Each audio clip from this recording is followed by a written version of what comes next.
Hey guys, Broheen here from the Gamer Emporium channel, and I'm here to talk to you about another cleric spec. Recently, I've learned how to play Cabalist, or Cabalist, I don't know how to pronounce it, but Cabalist sounds better to me because it follows actual English enunciation. So, we're going to go right into checking out what we have for a spec. It's 61 Cabalist, filler all the way up, 10 Inquisitor, 5 in Sentinel, so the 10 in Inquis goes to 5 in Planar Study and 5 in Corporal Punishment. The other 5 goes into Sentinel for Watchful Gaze.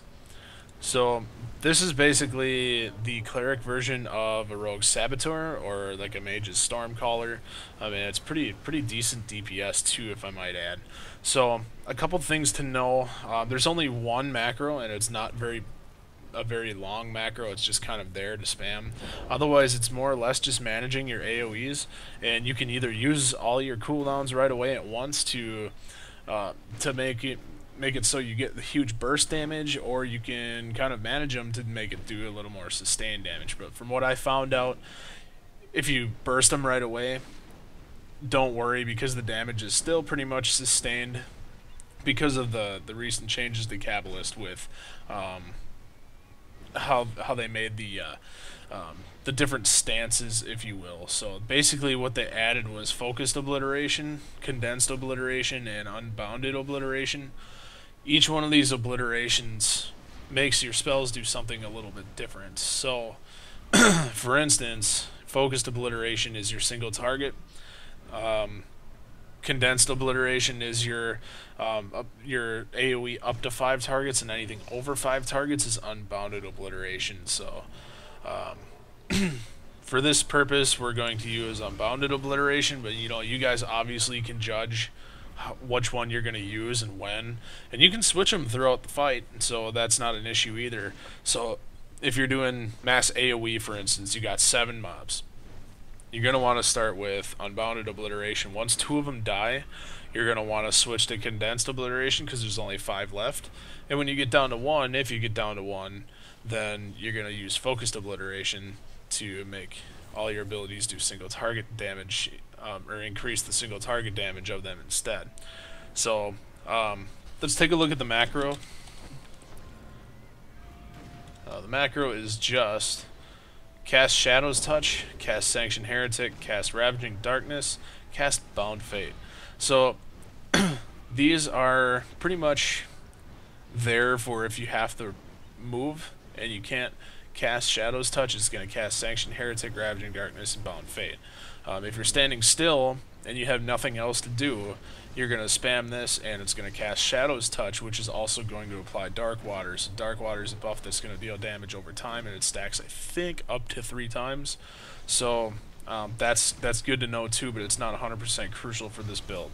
So if you can manage the stacks of Dark Water, it's definitely a DPS increase, but again, not 100% crucial to make the spec work.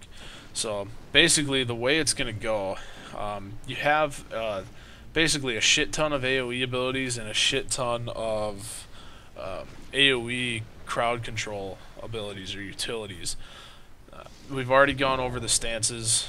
Sigil of the Spirit is kind of like the Inquisitor ability that increases damage, except it does it to all the enemies. So it puts a little thing underneath there, and doesn't start combat either, so you can use it and it won't start your meter. I have not tested that on an actual pull, so I'm not sure, don't quote me. So we apply that, last 30 seconds. Sigil of Catastrophe, that's awesome, we'll get to that in a second. Maelstrom pulls 10 enemies up to the target's location. I use that all the time.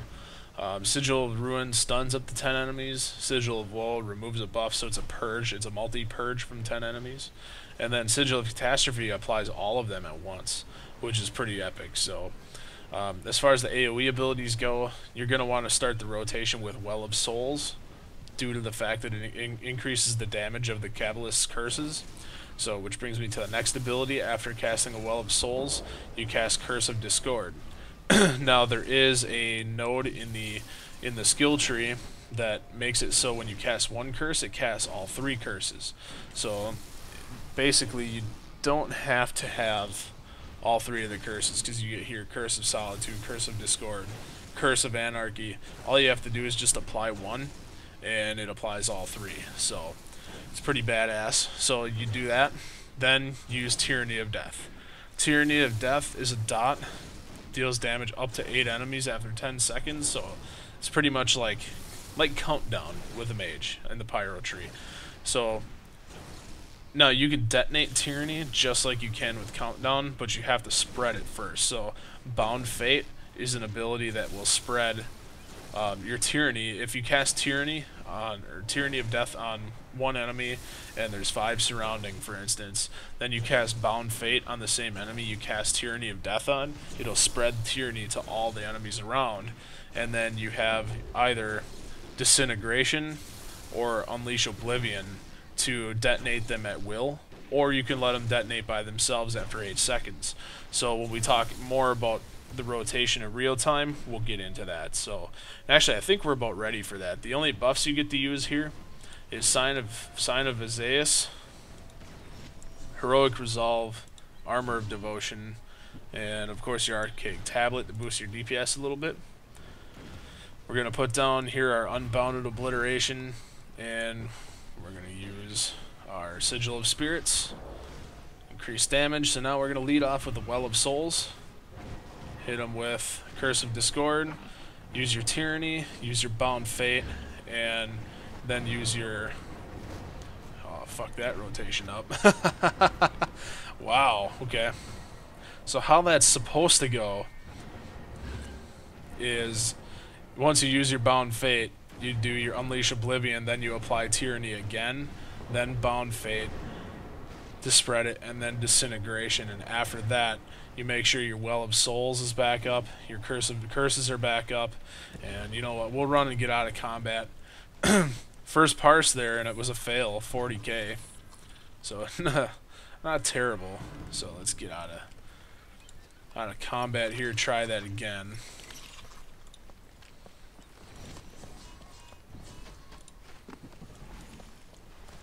I apologize about that, fucking up my own rotation. It's been a long day. Alright, so by the time we get there, this will be off cooldown. So again, we're going to start off with Sigil of Spirits, Well of Souls, get our curses, Tyranny, Bound Fate applied, and then use Unleash Oblivion. Put Tyranny back on, Bound Fate again, use Disintegration. By that time your Well of Souls is about to come off, so reapply everything in the same order. And from that point you have nothing left to make it so you can detonate at will. So you're just going to do Shadow Touches 3 times. There it all exploded, so start with your Well of Souls again.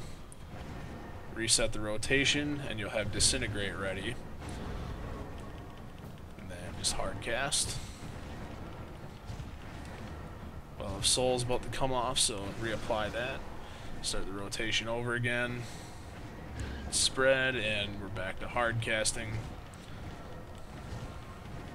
Now you can move a little bit to kind of get the other stuff going, but you really want to watch for when Tyranny explodes off everything to reapply your Well of Souls and get ready for another Disintegration. So reapply again here. Watch your cooldowns, because when Unleash Oblivion's about to come off, you can get that huge spike yet again.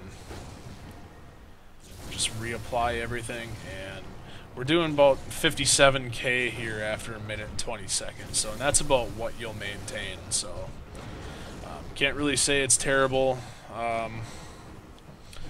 It's actually very good spec. It's very fun, it's very simple, you can move around a lot. There's no reason to not have this in your playbook here. So alright guys, so if you have any questions about Cabalist, please let me know. There is quite a lot about the spec on the forums that you can refer to as well. That is where I got this build from.